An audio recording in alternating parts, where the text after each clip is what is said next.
Ako vieš, že ako muž zrádaš sám seba? Či si vedomý alebo nie, máš v sebe nejaké hodnoty. S tými hodnotami sa narodíš, alebo sú ti dané počas toho, ako dospievaš v rodine. Tieto hodnoty sú veľmi dôležité, lebo na základe tých hodnot ty neustále sám seba súdiš a cítiš sa buď na seba hrdý, alebo vlastne postupne ti rastie vnútri nenávisť. Pokiaľ žiješ v súlade so svojimi hodnotami, tak postupne ti pribúda energia, máš sa rád a máš vnútri seba zdravý seba rešpekt a to sa ti prejavuje aj navonok, že ľudia ťa takisto rešpektujú a majú ťa radi. Pokiaľ ale svoje hodnoty zrádzaš a konáš proti sebe, tak sa deje opak. Ak tie hodnoty nemáš vyjasnené v hlave, to znamená, že si ich nepovedal, nenapísal, tak stále môžeš podľa nich fungovať. Jednoducho ich cítiš. Jednoducho ideš intuitívne, si v nejakom prúde života a vieš, čo máš robiť. Problém nastane, keď vypadneš z toho flomu a dostávaš sa do bodu, že začneš niečo riešiť.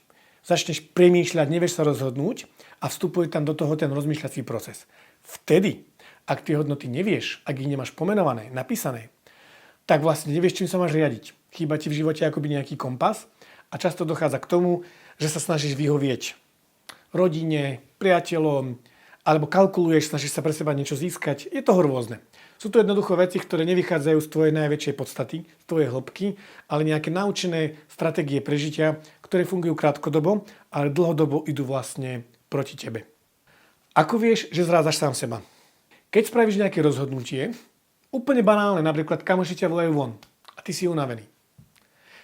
Pokiaľ sa rozhodneš proti sebe, tak niekedy nastane v sebe tento pocit popustenia.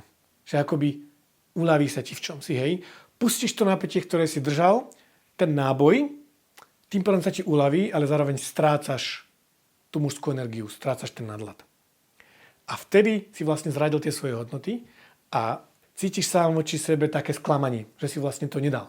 Naopak, keď sa rozhodneš správne, keď sa rozhodneš v súlade so svojimi hodnotami, tak vtedy cítiš vnútorný pokoj a takú jemnú hrdosť.